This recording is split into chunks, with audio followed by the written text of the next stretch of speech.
শিক্ষিত। এই তো সেদিন একটা চাকরির আশায় একটা নামি কোম্পানির অফিসে গিয়ে দেখলাম কোম্পানির ম্যানেজার কি যেন অপর মনে বলে চলেছেন, ইম্পসিবল।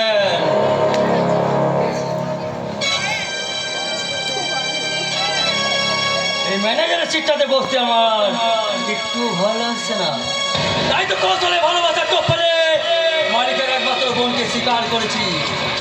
এবার চোখে সামনে রেখে ম্যানেজার থেকে হয়ে যাব আধা মালিক, তারপরে এক সময় আসল মালিককে এমনি করে ছুঁড়ে ফেলে আমি হয়ে যাবো লাহারিয়ান কোম্পানির পুরো মালিক।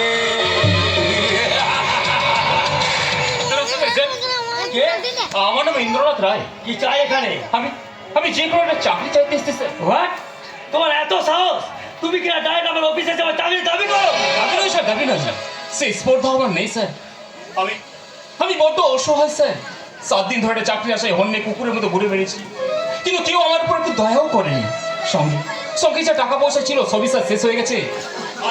আজ যদি আপনি স্যার একটু দয়া না করেন তাহলে হয়তো আমাকে না খেতে গিয়ে মরতে হবে। আচ্ছা, তা তোমার কোয়ালিফিকেশন? হ্যাঁ স্যার, আমি শুধু এমএ পাস করেছি স্যার, ফার্স্ট ক্লাস পাস। তাহলে এবার তুমি আসতে পারো। আপনাদের এই কোম্পানিতে চাকরি করার জন্য আমার এই কোয়ালিফিকেশন কি যথেষ্ট নয়? এই কোয়ালিফিকেশনে চলে তুমি হয়তো একদিন ইউনিভার্সিটি শুরু করবে, তারপর আমার ওয়ার্কারকে খেপিয়ে তুলবে, তারপর এক সময় মালিককে হাত করে আমাকে হাঁটিয়ে হয়তো আমার এই সিটটা দিয়ে তুমি হাত বাড়াবে। না আপনি কি বলছেন? তুই যে সম্পূর্ণ নিরক্ষর হতে, তাহলে আমি হয়তো একটু ভেবে দেখতাম। এখন তুমি আসতে পারো। আমাকে তাড়িয়ে দেবেন না স্যার। আপনি যা বলবেন আমি তাই করবো, যা চাকরি দেবেন আমি তাই নেবো। আচ্ছা, get out, বলে তোমাকে আমি কি ভেবেছেন আপনি? সৌভাগ্যক্রমে আজ আপনি শেখরের উচ্চ শেখরে বসছেন বলে আজ আমার মতো বেকার যুবকের জীবন নিয়ে পরিহাস করতে পারছেন। কিন্তু বলুন তো স্যার, শিক্ষায় দীক্ষায় যোগ্যতায় কোন অংশে আপনি আমার কম?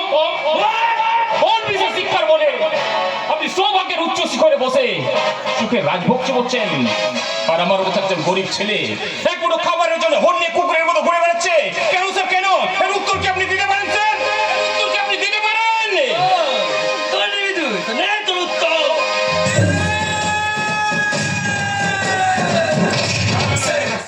আমি কি করছি? এ তো আমার মানে না। আমার মতো বেকার যুবকের জীবনে হাত চোখ করে শুধু অনুনয় বিনয় মানায়, প্রতিবাদ মানায় না। স্যার আমার বড় ভুল হয়েছে স্যার, আমার বড় ভুল হয়েছে। আমি ক্ষমা করে যে কোনো একটা চাকরি দিন স্যার, যে কোনো একটা চাকরি দিন।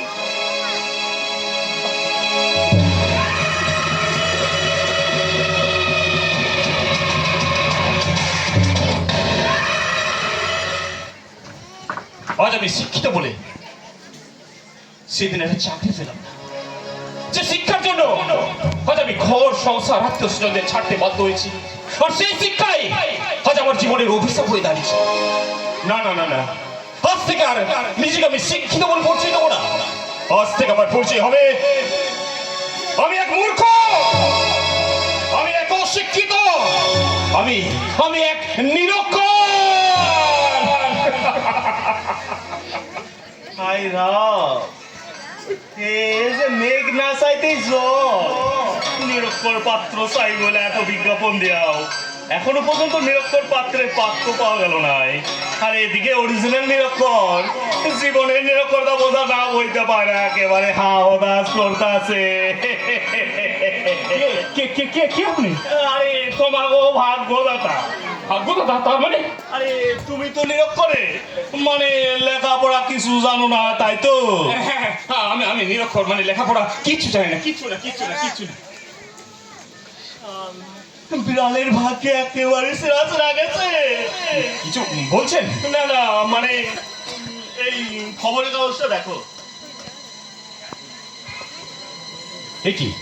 এই যে নিরক্ষর পত্র চাই বলে বিজ্ঞাপন, সেই সময় সুন্দরী মহিলার ছবি। কি ভাবছো হে? খবরের কাগজটা ভালো করে দেখলে?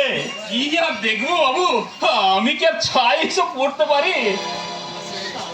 শালা বোধহয় একেবারেই গন্ডমূর্খ। কিছু বলছেন? না মানে এই যে খবর কাগজে সুন্দরী মায়া ছবিটা দেখতাছো, এ হইল গিয়া কোটিপতির একমাত্র বহি। শিক্ষিত প্রেমিকের কাছে ধোকা খাইয়া এখন নিরক্ষর পাত্রকে বিয়ে করানোর বায়না ধরাইছে। শিক্ষিতা মহিলা কিনা একজন নিরক্ষর পাত্র বিয়ে করতে চায়? আরে সে ভাবনা তোমার নয়। তুমি যদি ওই আমার কথা মতো কাম করো, তাহলে তোমার আর ভবিষ্যতের ভাবনা ভাবতে হইব না। কি যে বলছেন, আপনার কথাবার্তা তো আমি কিছুই বুঝতে পারছি না। আরে বোঝাবুঝির কোনো দরকার নাই, বোঝাবুঝির কোনো দরকার নাই। তুমি তো নিরক্ষরে, তাতে পাত্র চাইতে তোমার কোনো অসুবিধা হবে না, তাই কইছিলাম। অসম্ভব, একজন শিক্ষিত মেয়েকে বিয়ে করা আমার পক্ষে সম্ভব নয়। শালা মুগ্ধ পারে কয়, শালার মধ্যে অনেকখানি মূর্খামি আছে, তাই বলে পাগলামিও কিছু কম নাই। আরে ভাই, কে তোমারে বিয়ে করতে কইছে? যা করলে তো এই আমি করু। তুমি শুধু ওই পাত্র সেজে একটু অভিনয় করবে, অভিনয়। পাত্র সেজে অভিনয়? হ্যাঁ, এটা এক ধরনের চাকরিও ধরতে পারো। এর জন্য তুমি ওই প্রত্যেক মাসে মাসে 10,000 টাকা করে মাইনা পাবে, আর সেই সঙ্গে পাবে এবারে জামাই আদর। কিন্তু কতদিন আমাকে এই কাজটা করতে হবে? যতদিন না আমাকে কাম পড়া হয়। তোমারও ঘরে বন্দুক রাখিয়া যে শিকারটা আমি করুম, তার ভাগও তুমি পাবে। এখন কও তুমি রাজি কিনা? লোকটা কথার মধ্যে অনেক কিছু রহস্য আছে মনে হচ্ছে। তা থাক, ওনার কথা মতো যদি অভিনয়ের কাজটা করতে পারি, আর যাই হোক, থাকা খাওয়া মাইনে সবই মিলবে। আরে কি ভাবলে তোমরা? মানে ভাবছিলাম যে আপনার দেওয়া চাকরিটা কিন্তু মন্দ নয়, আমি কিন্তু এক কথায় রাজি। কিন্তু সাবধান, আমাগো নাম বিষধর বিশ্বাস। আমাগো কথাগুলো বড্ড সরল, তাই বলে আমাগো মধ্যে বড় লোক কিছু কম নাই। বেসাল যদি কিছু করেছো, তাহলে সবুল খাইয়া একেবারে হরিবোল হইয়া যাইবে। না না না না না, আপনি কিছু মনে করবেন না। আমি আমি আপনি আপনি যা বলবেন না, আমি আমি তাই করবো। আপনি আপনি যা বলবেন তাই করবো। আমি বলুন বলুন, কি করতে হবে বলুন। তবে আসবে সোনা, আমাগো হাতে হাত মেলাইয়া ফেলো। গোপাল রে, তোর কপালটাই মন্দ।